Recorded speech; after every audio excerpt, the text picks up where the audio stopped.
আসসালামু আলাইকুম এভরিওয়ান। সৎ মায়ের অপবাদ গল্পের 5 নাম্বার পর্ব। আর ভিডিওটা ইউটিউব থেকে দেখলে অবশ্যই চ্যানেলটা সাবস্ক্রাইব করে দিবা। আর যদি ফেসবুক পেজ থেকে দেখো তাহলে পেজটা অবশ্যই ফলো করে দিবা। আমাদের ফেসবুক পেজের লিংক পিন কমেন্টে দেওয়া আছে। তো চলো বেশি কথা না বলে গল্প শুরু করা যাক। রাত অনেক হয়েছে। ঢাকার আকাশে হালকা মেঘ জমেছে। দূরে কোথাও বিদ্যুতের আলো ঝলকাচ্ছে। রনি নিজের ছোট রুমে চুপচাপ বসে আছে। টেবিলের ওপর খোলা বই, কিন্তু চোখ বয়ে নেই।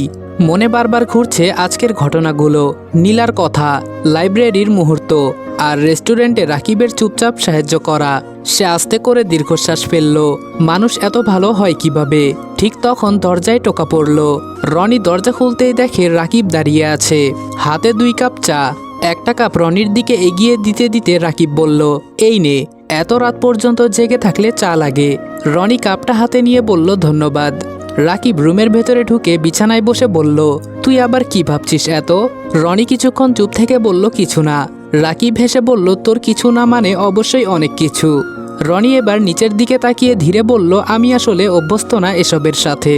রাকিব বলল, কিসের সাথে? রনি আস্তে আস্তে উত্তর দিল, এভাবে কেউ পাশে দাঁড়ায় না সাধারণত। রাকিবের মুখের হাসিটা একটু নরম হয়ে গেল। সে আস্তে করে বলল, সব মানুষ একরকম না রে। কেউ কষ্ট দেয়, আবার কেউ কষ্ট কমাতেও আসে। রাকিব রনি বিভিন্ন কথা বলে আড্ডা দেয় অনেকক্ষণ। পরের দিন সকালে কলেজ ক্যাম্পাসে আজকে অন্যরকম একটা পরিবেশ।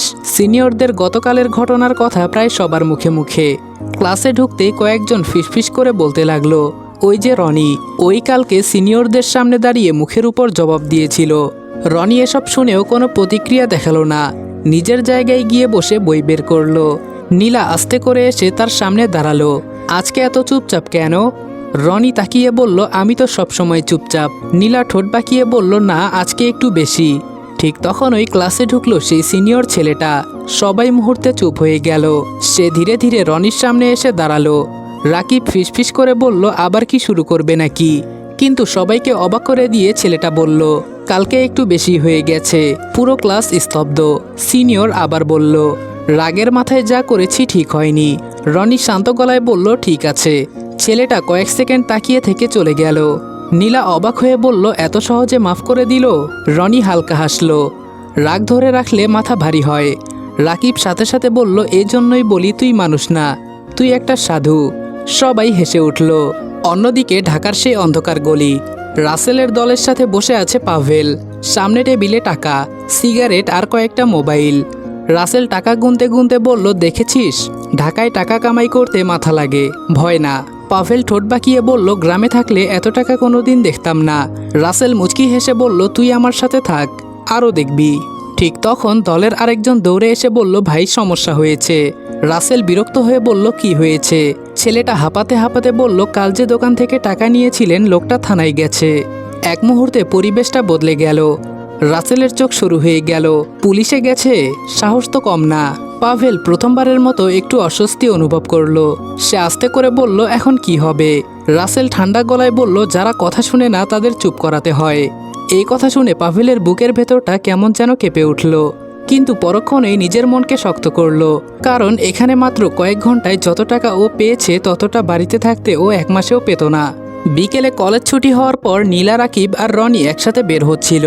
এখন রনি নীলার সাথে টুকটাক কথা বলে। হঠাৎ কলেজ গেটের সামনে একটা ছোট্ট ছেলে ফুল বিক্রি করতে এসে বলল, ভাইয়া, আপু ফুল নেন না একটা?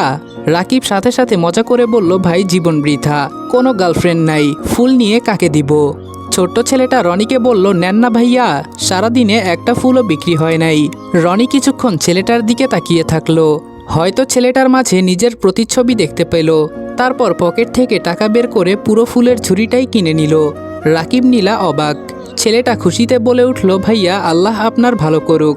ছেলেটা চলে যেতে রাকিব চোখ বড় বড় করে বলল, তুই পুরো দোকান কিনে ফেললি? রনি শান্তভাবে বলল, ওর দরকার ছিল। নীলা চুপচাপ রনির দিকে তাকিয়ে রইল। তার বুকের ভেতরটা অদ্ভুতভাবে নরম হয়ে গেল।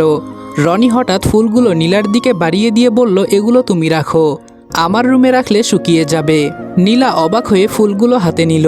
তার গাল হালকা লাল হয়ে গেছে।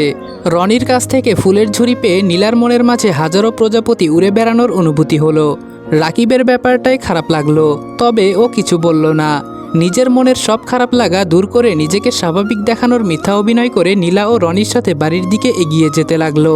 রনি, নীলা আর রাকিব পাশাপাশি হাঁটছে। নীলার হাতে এখনও সেই ফুলের ঝুড়ি। সে মাঝে মাঝে চুপচাপ ফুলগুলোর দিকে তাকাচ্ছে, আবার আর চোখে রনির দিকেও তাকাচ্ছে। রাকিব আজকে অস্বাভাবিক চুপ। সাধারণত সে সবসময় হাসি ঠাট্টা করে, কিন্তু এখন কেমন যেন গম্ভীর হয়ে হাঁটছে। তার চোখ একবার নীলার হাতে থাকা ফুলের দিকে যায়, আবার নিঃশব্দে অন্যদিকে সরে যায়। হঠাৎ আকাশে বিদ্যুৎ চমকালো, তারপর মুহূর্তেই ঝমঝম করে বৃষ্টি নামলো। সামনের একটা দোকানের ছাউনির নিচে গিয়ে তিনজন দাঁড়ালো। বৃষ্টির ফোঁটাগুলো রাস্তার আলোয় চিকচিক করছে। চারপাশে কেমন ঠান্ডা নীরব একটা পরিবেশ। নীলা ফুলের ঝুড়িটা বুকে জড়িয়ে ধরে দাঁড়িয়ে আছে। রনি আস্তে করে বলল, ফুলগুলো ভিজে যাবে। নীলা মুচকি হেসে বলল, সমস্যা নেই, কিছু জিনিস একটু ভিজলে আরও সুন্দর লাগে। কথাটা শুনে রনি কয়েক সেকেন্ড চুপ করে রইল, আর পাশেই দাঁড়িয়ে থাকা রাকিব নিঃশব্দে দুজনকে দেখল। তার বুকের ভেতরটা কেমন হালকা ব্যথা করলো, তবুও মুখে কিছু প্রকাশ করলো না। বৃষ্টিটা আরও জোরে নামছে। রনি পাশের দোকান থেকে 3 কাপ গরম চা নিয়ে এলো। 1 কাপ নীলার দিকে বাড়িয়ে দিয়ে বলল, ঠান্ডা লাগবে, এটা নাও। নীলা মুচকি হেসে কাপটা নিল। তার হাতে এখনও ফুলের ঝুড়ি। রাকিব চুপচাপ নিজের কাপটা হাতে নিল, কিন্তু চোখ বারবার চলে যাচ্ছে রনি আর নীলার দিকে। নীলা আস্তে করে বলল, আজকের দিনটা কেন জানি অনেক ভালো লাগছে। রনি হালকা হেসে বলল, ভালো লাগা থাকলে দিনও ভালো লাগে। কথাটা শুনে নীলা নিচের দিকে তাকিয়ে মুচকি হাসলো, আর সেই হাসিটা দেখে রাকিবের বুকের ভেতরটা হঠাৎ মোচড় দিয়ে উঠল। সে মুখ ঘুরিয়ে বৃষ্টির দিকে তাকালো। মনে মনে বলল, তোরা একসাথে থাকলে সত্যিই ভালো লাগে, তাহলে আমার এত খারাপ লাগছে কেন? রাকিব ভালো করেই বুঝতে পারছে নীলার চোখের চাহনি। রাকিব গভীর শ্বাস নিল, নিজেকে বোঝানোর চেষ্টা করলো রনির জীবনে কষ্ট ছাড়া আর কিছু পায়নি। ও যদি নীলার সাথে ভালো থাকে তাহলে আমার তো আরও খুশি হওয়ার কথা, কিন্তু আমি স্বার্থপরের মতো শুধু নিজের কথা চিন্তা করে যাচ্ছি।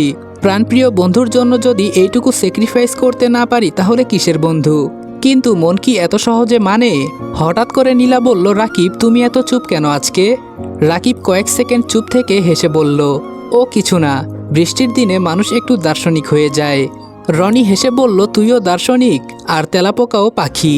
তিনজনই হেসে উঠল, কিন্তু হাসির আড়ালেও রাকিবের বুকের ভেতরে কষ্টটা রয়ে গেল। বৃষ্টি একটু কমতেই তারা আবার হাঁটা শুরু করলো। রাস্তার এক পাশ দিয়ে হাঁটার সময় নীলা অসাবধানতাবশত পিছলে যেতে নিল। রনি দ্রুত তার হাত ধরে ফেলল। এক মুহূর্তের জন্য সময় যেন থেমে গেছে। নীলা অবাক চোখে রনির দিকে তাকিয়ে রইল। রনিও হাতটা ছাড়তে কয়েক সেকেন্ড দেরি করলো। আর ঠিক তখনই কয়েক কদম পেছনে হাঁটা রাকিব সবকিছু দেখল। তার ঠোঁটে ছোট্ট একটা হাসি ফুটল, কিন্তু সেই হাসির ভেতরে লুকিয়ে ছিল তীব্র কষ্ট।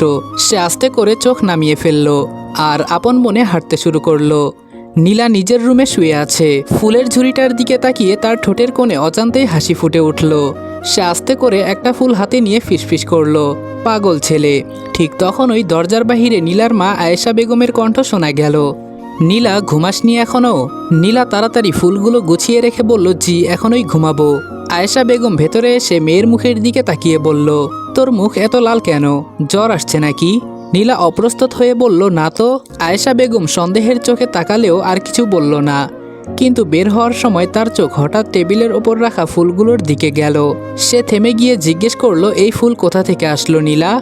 নীলা কয়েক সেকেন্ড থেমে বলল, একটা ছোট্ট ছেলে বিক্রি করছিল, ওর থেকে কিনে নিয়েছি। আয়েশা বেগম কিছুক্ষণ তাকিয়ে থেকে ধীরে দরজা বন্ধ করে চলে গেল। নীলা স্বস্তির নিঃশ্বাস ফেলল। অন্যদিকে রাকিব নিজের রুমে বিছানায় শুয়ে ছাদের দিকে তাকিয়ে আছে। আজকে তার ঘুম আসছে না। বারবার চোখের সামনে ভেসে উঠছে বিকেলে ঘটে যাওয়া সকল ঘটনা।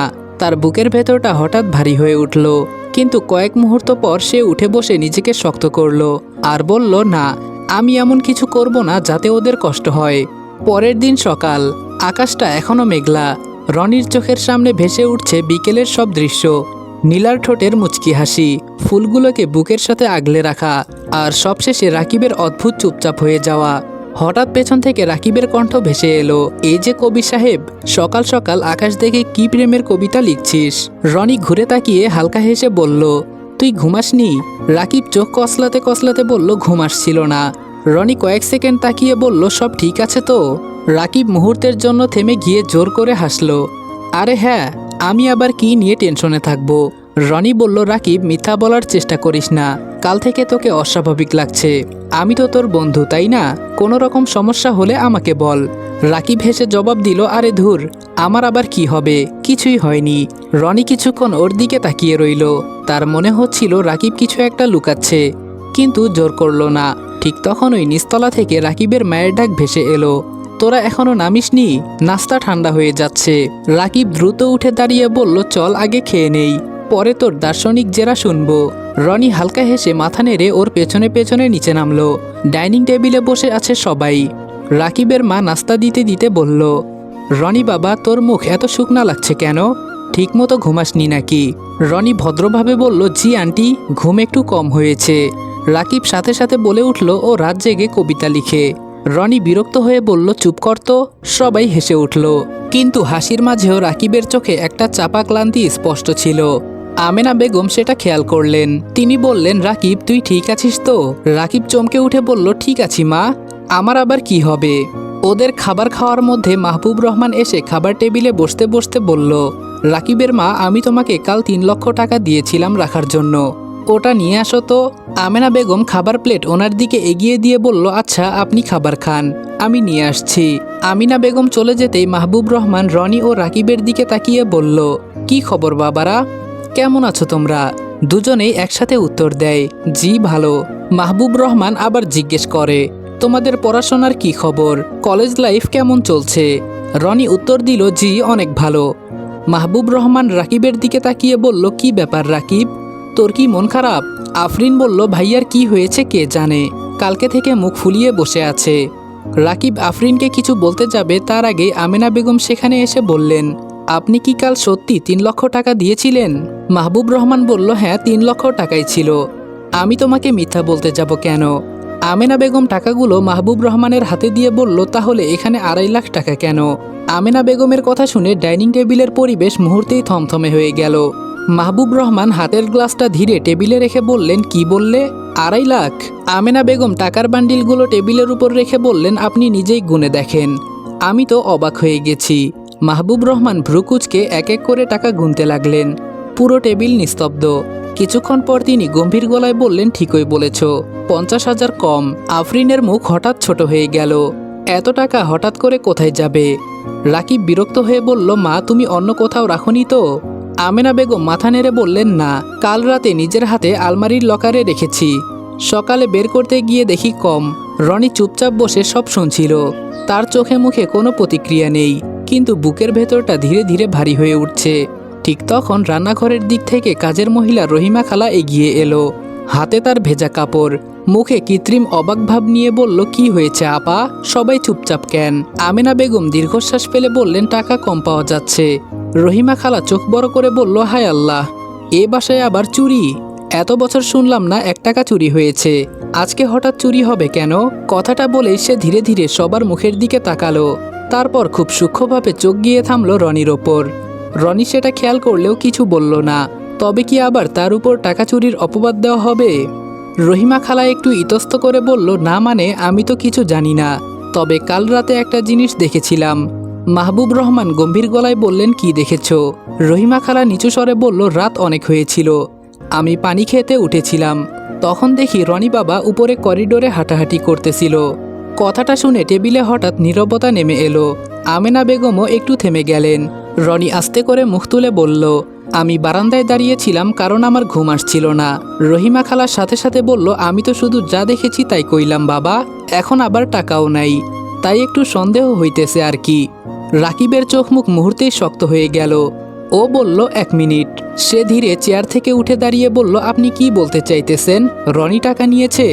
রহিমা খালা ভান করা ভয় নিয়ে বলল, আরে না বাবা, আমি কি এমন বললাম? আমি শুধু বলেছি এই বাড়িতে আমি এত বছর ধরে কাজ করছি, কোনোদিন টাকা চুরি হতে দেখি নাই। রনি বাবার আসার পর পরই এমনটা হলো। আর আমি তো এটাও শুনেছিলাম ওনার বাবা ওনাকে টাকা চুরির দায়ে বাড়ি থেকে বের করে দিয়েছে। নিজের বাবা তো শুধু সন্দেহের উপর নিজের সন্তানকে বাড়ি থেকে বের করে দিবেন না।